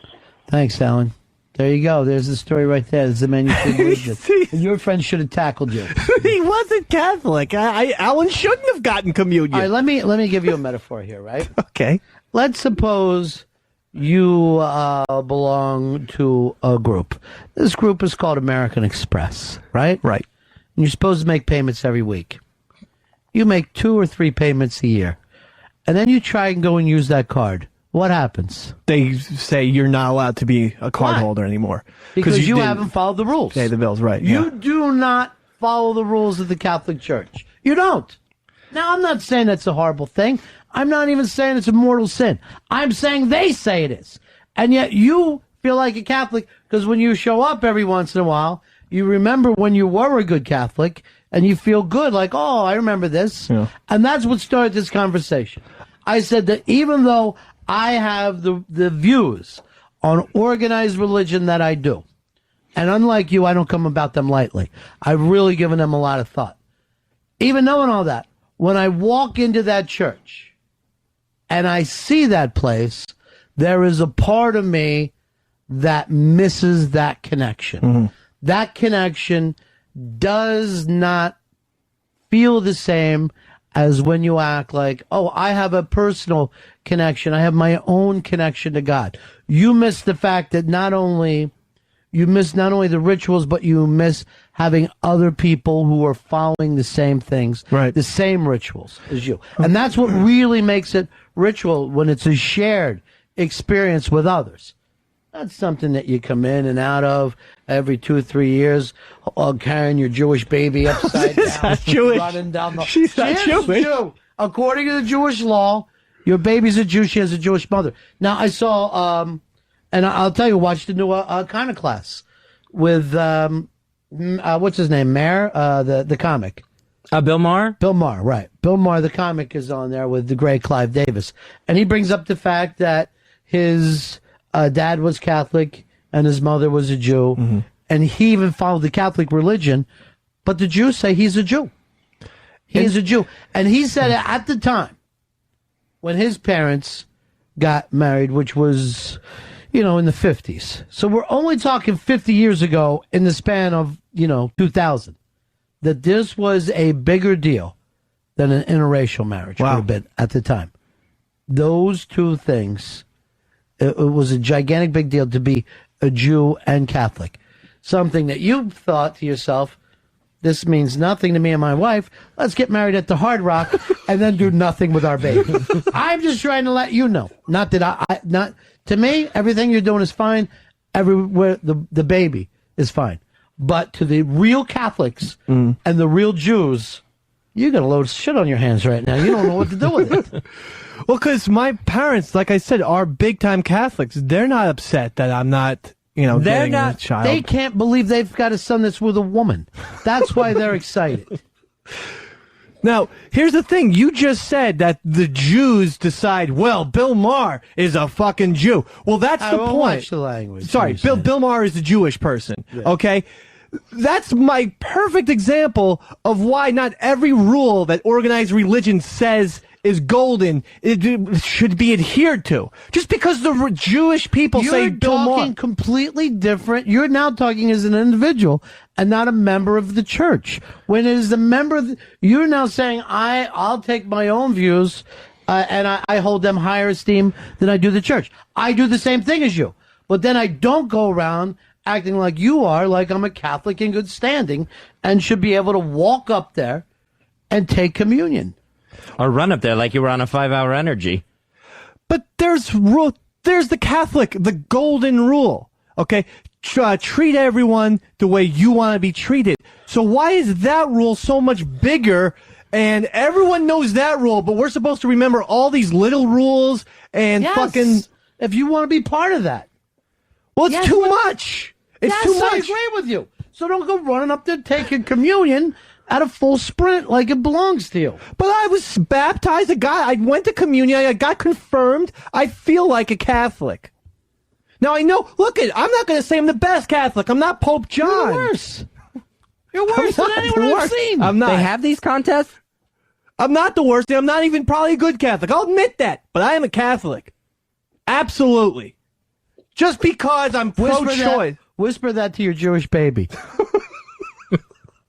She doesn't need to be whispered those things, too. There's no reason for that. No, I mean, this is the way I feel. I really feel strongly about this. Because if you do everything and you live by most of the rules, you cannot... All right, this will come to you in silent meditation. Close your eyes and just literally open yourself. Ow! Ow! Did you get a message from God? No, I didn't. Maybe there's another message coming in. Ow! Maybe there's another message coming in. That's the power of the Holy Spirit. Now, we got a break here. I hate to get into the Catholic stuff with you. A, because you talk nutty. B, because Fezzi No Bet goes away. And then C, because Earl goes back in the other room and goes like this. Please, Jesus, don't let my feet fail me now. Which your church isn't even a church, Earl. It's a fucking chicken stand that 6 days of the week and a church on the 7th. Be right back.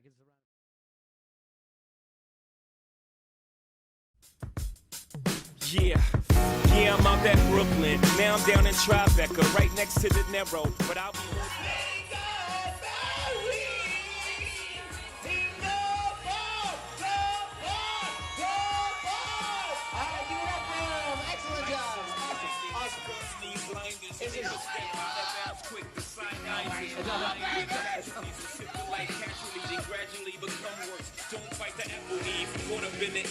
This is what Jess dreamed of her whole life.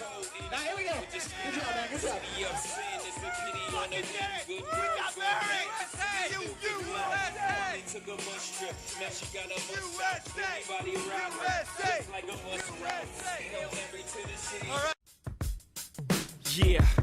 Yeah, I'm out at Brooklyn. Now I'm down in Tribeca, right next to the Narrow. We are back. I was just thinking, back in the saddle again. For major radio people and stars, you attended several weddings, and all the people are still together. Opie and his wife, E-Rock and his wife, whose wedding you ruined, and even Jess and Sam are still together. E-Rock and his wife, fantastic. She's a wonderful woman. E-Rock's wife? E-Rock's or Jess? Oh, Jess is as well. Yeah, absolutely. The Iraq wedding. Yes, I was told that I ruined that. I almost lit curtains on fire. We have the video footage. You You'll see make the that. call. I think honestly, I realized I had a candle in my hand. I was about to sing Guns N' Roses. I thought candle, microphone, flammable, so I put it down. Did I put it down right under a curtain? Yes. Was that dangerous? Yes. Did it look like it was intentional?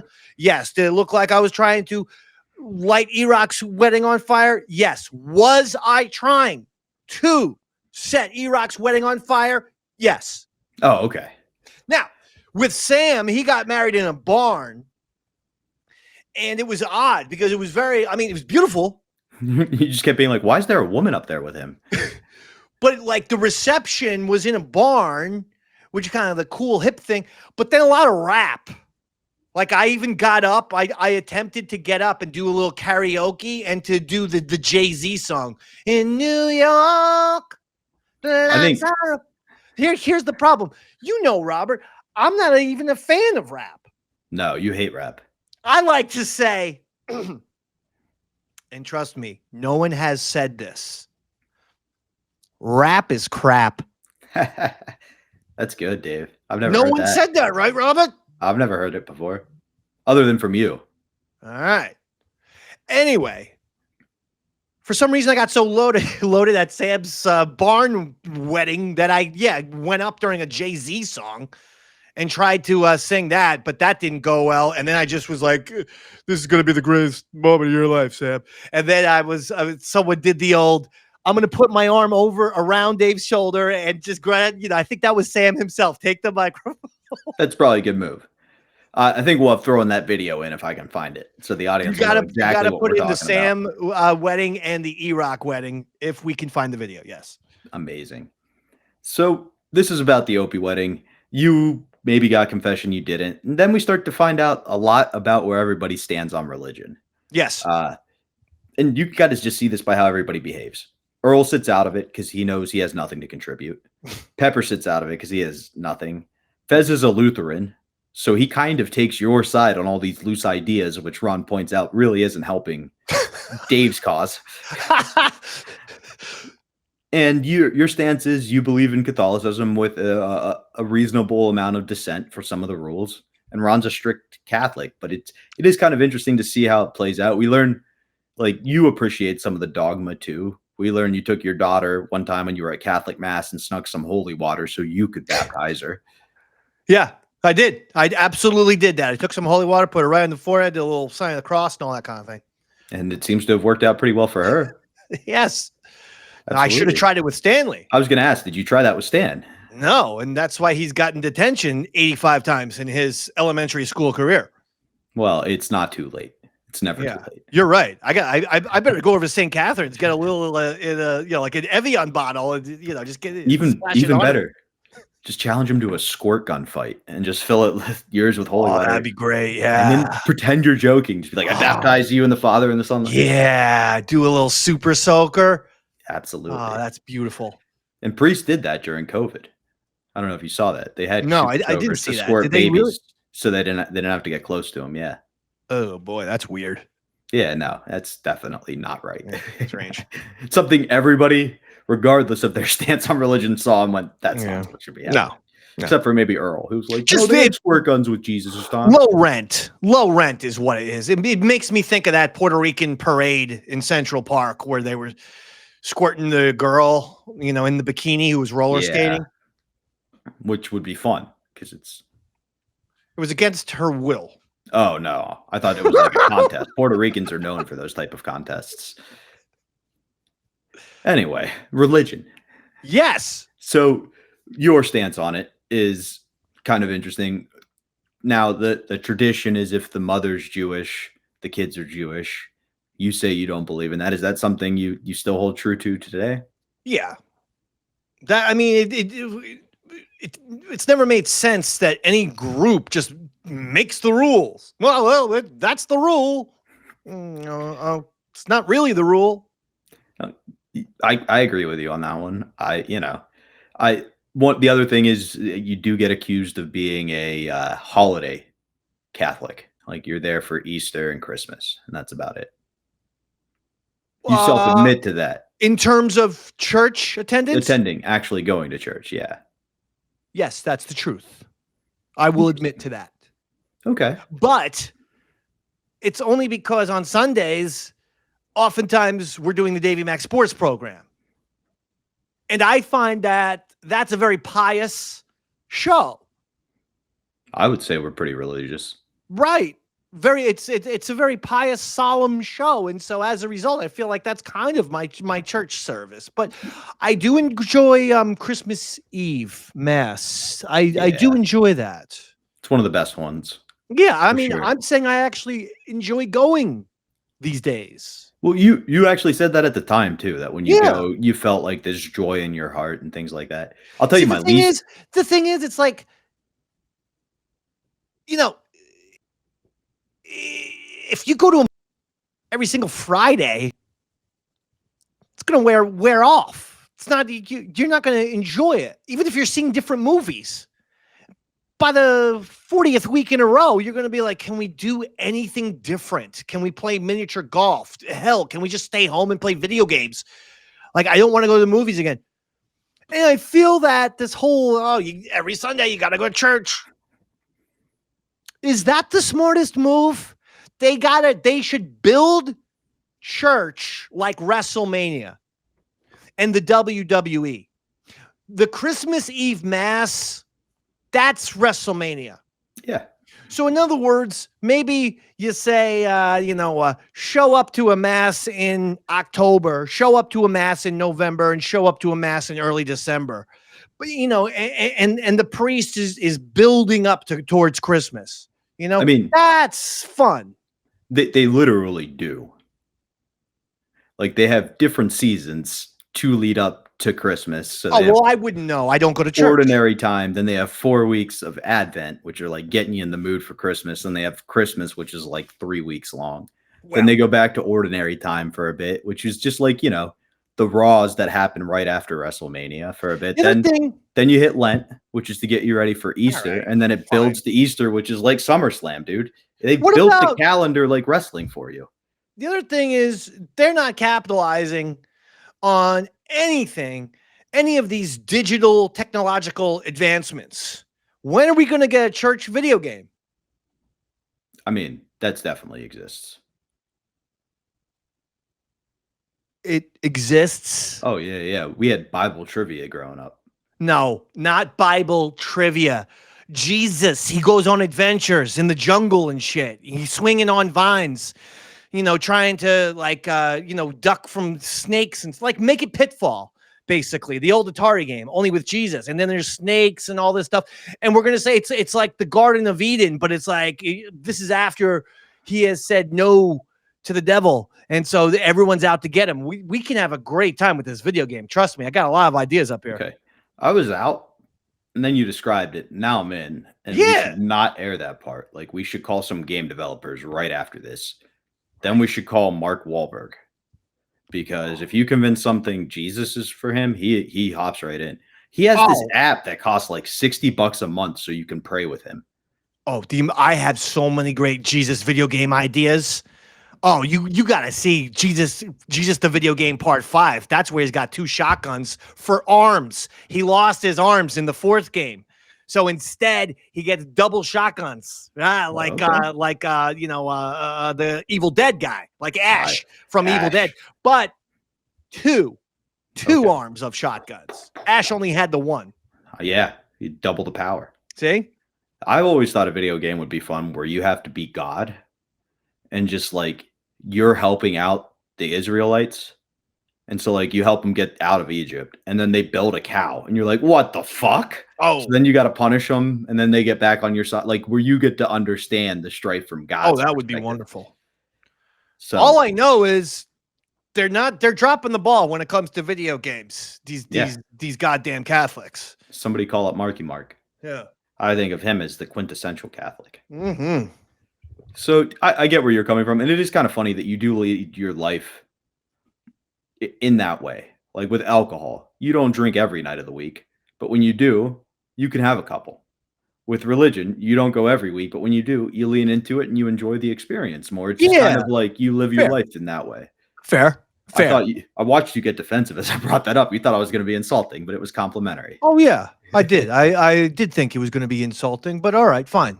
And then then kind of the counter review is Ron, who's saying he doesn't believe in any of the traditions. He doesn't think organized religion's a good thing, yet knows all the rules, is calling you out on them, is pointing out like when his family member got back into the church, he had to go through and do confession and all this stuff, so he was in good standing again.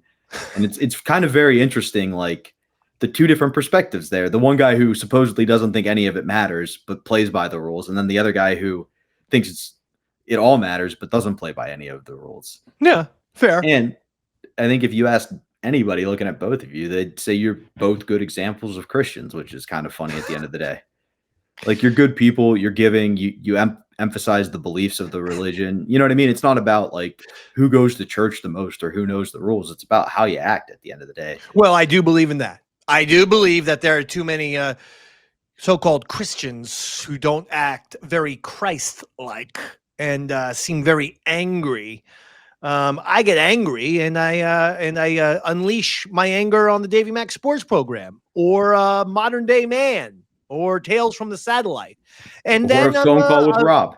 And then I'm a happy, respectful human being. I believe in being respectful and kind to people, holding the door for folks, letting people in you're in their car. Oh, you want to get out? Go ahead. You can get in front of me. Now, you better give me the wave. Yeah. Because then nice Irish Catholic former altar boy Dave turns into a Satanist. And I then will follow you in your car, in my car, and I will try to cause a fatal car accident in which you die. All you had to do was give the wave, and I let you in. That's all you had to do. But you didn't do it. You didn't fucking do it. And you deserve to die for it. The problem with society is the little things, the little pleasantries have gone the way of the dodo. We got to get back to being nice and polite with one another. This is President David McDonald of the United States of America signing off. Good night. God bless you. And God bless America. Good night, radio fans. Wait a second. I was teasing. Oh. I thought you were actually done. Is that it? Yeah. I kind of am. I kind of was. You hit all the points. We kind of covered pretty much all the topics. This isn't a theological debate. It was just kind of funny to see where you stand then, where you stand now, and not much has changed. It's a fascinating episode of the Ron and Fez show because, my Lord, we covered so many things in that hour and so on of radio, and you're like, wow, that's a lot of topics. And it might point to the Ron and Fez show being in the running for the greatest show of all time because of that.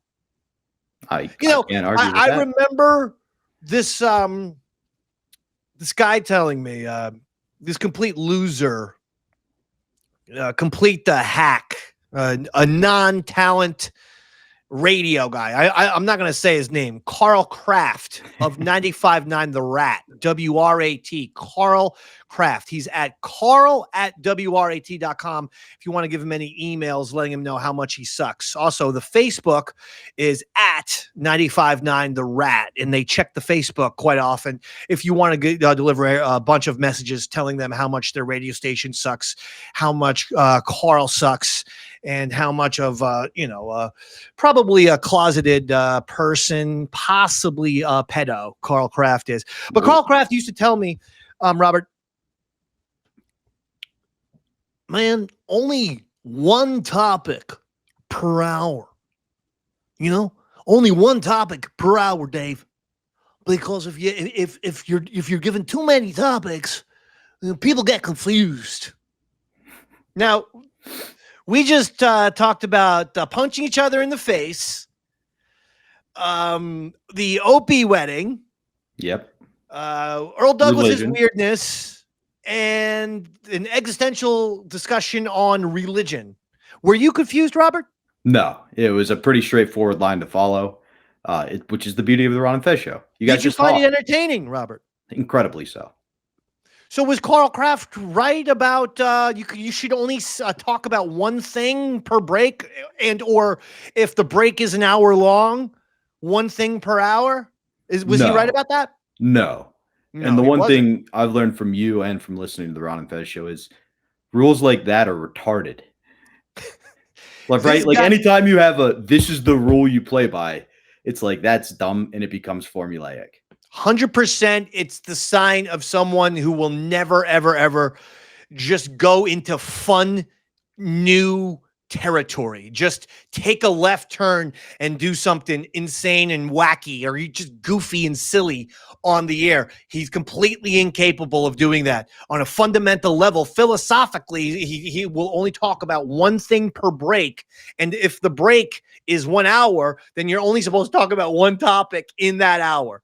It's insane how bad at radio Carl Kraft is and how awful of a radio station 95.9 The Rat is. Honestly, I was the only thing that was good, and trying to make it contemporary, making it a 21st century radio station rather than, some sort of FM shithole stuck in 1996.